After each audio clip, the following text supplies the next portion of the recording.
Aurora and Don Bluth Productions present a classic adventure in motion picture entertainment. I must tell you about NIMH.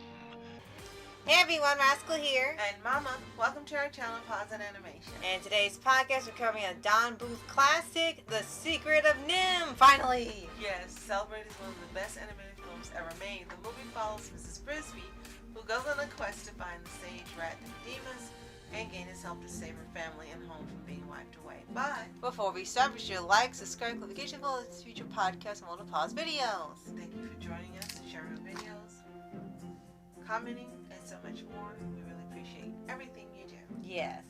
I hadn't seen this movie, and I finally got to see it, and I was not disappointed. Yes, that's true. I had seen it many years ago as a kid, and it's sort of funny to see that people still talk about this movie to this day. It has stayed in people's heads rent-free for decades now, and every time it has an anniversary, people know they want to talk about it, they still remember it, they still rewatch it, they show their kids it. It's one of those movies kind of like Iron Giant, where at the time it was out, it probably wasn't really all that celebrated and well known, but as time went on, it's become has a cult classic, gained a huge following, and has become just one of the best pieces of animated media. Absolutely. Now, for those of you not familiar with The Secret of NIMH, like I wasn't, it was a 1982, what is a 1982 American animated fantasy adventure film, directed by Don Bluth in his directorial debut, and it's based on Robert C. O'Brien's children's novel, Mrs. Frisby and the Rats of NIMH. And I didn't know it was a book.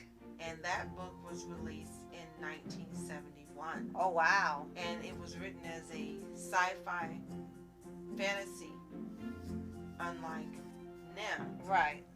Which has a So they had a sort of genre. update, I guess, at the time it was made. So that's Right. interesting to hear.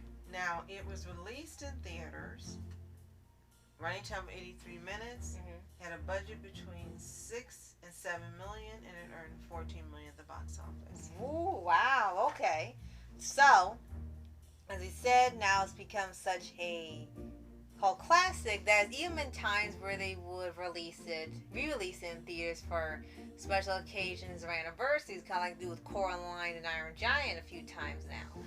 And what really stands out about this, even the time it was out, it was made out of the passion for Don Bluth had for telling animated stories, but he wanted to tell them with a more darker lens. Not like now where it's depressing and sad and miserable and, oh no, that's the fun part. The great part is that there is no happy ending. No, none of that. Right. It's a dark story, but you know there's going to be a happy ending. He makes it clear that is that when you have darker stories, kids can handle more mature themes than Disney would do at the time.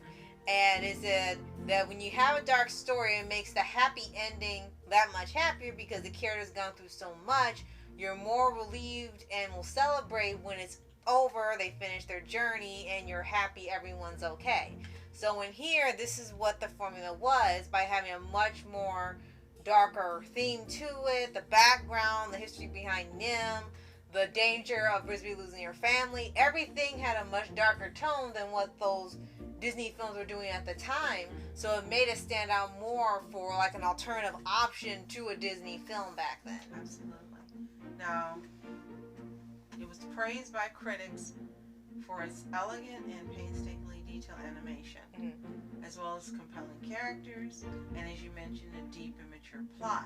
It actually won a Saturn Award for Best Animated Film 1982. Oh wow! And although it was a moderate success at the box office, it's gone on to become a cult classic, and it turned a bigger profit through home video and overseas releases. I bet, yeah. And you told me that was followed by a direct-to-video sequel in 1998 called The Secret of NIMH 2, Timmy to the Rescue. That we choose Without not to. even having seen it, just the fact that it's called Timmy to the Rescue lets me Timmy know to the Timmy! that this probably should have never been made. Oh no, that's not a sequel people like to talk about, because not only is Don Bluth not in charge of that film, but it completely and utterly destroys what Brisby had built up and done in the first film. Because Timmy's a little jerk who keeps getting into trouble, and he brings the NIMH stuff back and causes mess for everybody, and it infuriated people because Timmy is the one that is sick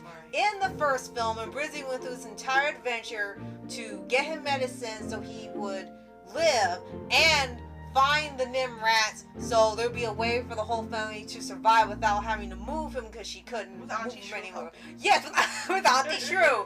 And the fact they made this sequel and have him just be a little jerk after everything his mom did, it really just made people infuriated. And it's like, we don't consider this canon. That's like Drew says, sequels that aren't sequels. This is one of those, because when I hear what you're telling me, it's obvious they didn't either watch the first movie or read the original book. Probably they just not. Thought up something To make a sequel. and ran with it to make some money. Yep. And they didn't make any. No, they didn't. But this movie, however, is fantastic. It starts off with Mrs. Brisby, as you mentioned, trying to get medicine for her son. Her not wanting to leave them, but she had to. Auntie Shrew came along later. Oh, we had to laugh at that. And she goes through all these different events and impossible challenges and obstacles and meeting with evil people all to get him his medicine. But she makes a friend with the crow. Yes. Yes, I think Jeremy. Jeremy. Okay, Jeremy the Crow. Voiced by Don Bluth. And he's self-effacing, but he's really determined to help her. Yes. And she makes an unlikely friend. Right. Because she probably thought he would eat. I think in the beginning, yes. Yeah. But he did.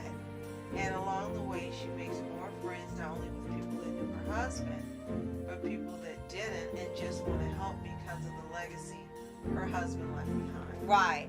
And what's great about it is that, you know, people have been saying you need more female protagonists with a strong arc and everything. And yes, in a way, that's true considering the stories that are being told now. And Secret of NIMH was one of the best examples of that because Brisby's attitude did not change the entire film. From the time she was trying to get the medicine to the time she was trying to find Nicodemus, when she was trying to find the Great Owl, she was trying to escape the human home and trying to save her own home. Her attitude never changed the entire time, and she is still kind and courteous to everyone she meets. Even when it was one she wasn't sure of, like Jeremy and the Great Owl and stuff, she didn't lose focus. Characters now will probably just have an attitude or say they're better or I don't need this, I'll do another way. She kept trying until she was able to complete what she needed to do, and that affected the other characters so they would see not just by the husband's legacy but how she acted and treated others, that she really meant what she said. She wants to help her son, she wants to help her family, she's going through all this hell trying to save them, and it showed that she did love her family. Yes. And the actress who did Mrs. Brisby, Mary Elizabeth Hartman, I didn't know who she was and looked her up, and I know that the voice performance was fantastic. You really felt with her everything she was going through. You were cheering for her. You wanted things to work. She had just this wonderful presence in her voice, and I find out, well, that's because she was an actress, American actress, stage and screen. Right. She was in the 1965 film of Patrick Blue, playing a blind girl opposite Sidney Poitier. Oh my gosh. She was not only nominated for an Academy Award for Best Actress and a Golden Globe for Best Actress, she won the Golden Globe that year for New Star of the Year. Wow. And it came through in her voice. Yes. You just really cared about Miss Brisby. Yes, and definitely. I love how the casting used to be done for older movies like that. Yes. Whether it was live action or animated, they really cared about the presence of the person, how they lived their lives in terms of values and morals. If they were playing characters that had values and morals, if they weren't, then could they really convey being a criminal or being the type of character it needed to be? And I think casting her, everything that Mrs. Brisby was supposed to be came through in that performance, and I'm guessing Don Bluth probably was just really floored because she probably did even more than he ever expected. Yes. She was fantastic. Yes, you're absolutely right, because I think there is a documentary on the making of the movie. It's not like a 90-minute one or anything, but there is like a sort of behind the scenes featurette about it, and a lot of them he talks about the voice actors in certain projects, and yes, this is definitely one of them. And as you said, with these castings for the voice actors, what was great is that they treated the animated performances as if they were live action performances, and it was a treat when you had a big name celebrity in an animated film. It was like, this has to be a really big and special project to get this celebrity or these people to join in this film. Because now it's just, okay, let's just get these people in here so people go see them because they got fan bases, rather than just being on the merit that they can really be perfect to play the character. Absolutely. Now I'm glad you brought that up because we can go over the voice cast quickly. As we mentioned, Elizabeth Hartman as Mrs. Brisby and Dom DeLuise as Jeremy. Yes. And Peter Strauss as Justin. Arthur Millay as Mr. Angus. They love Justin, so. Derek Jacobi as Nicodemus. Paul Schneider as Jenner. John Carradine, the great John Carradine, as the Great Owl. Ooh. Hermione Baddeley as Auntie Shrew. Mm-hmm. Shannon Doherty as Teresa Brisby, and Will Wheaton as Martin Brisby, and those were shocks. Shannon Doherty was from 90210, and Will Wheaton, you know, as the nerd, the nerd extraordinaire. That's what he is. Yeah. Geek extraordinaire, I should say. And from playing Wesley Crusher on Star Trek Generations. Edie McClurg as Miss Wright. Jodie Hicks as Cynthia Brisby. Yep, big list. Ena Freed as Timothy Brisby. Tom Hatton as Farmer Paul Fitzgibbons. Lucille Bliss as Beth Fitzgibbons. Joshua Lawrence as Billy Fitzgibbons. And we had Charles Champlin, Dick Kleiner, and Norbert Auerbach as members of the rest of NIMH's council. Yes. And these, again, all-star cast.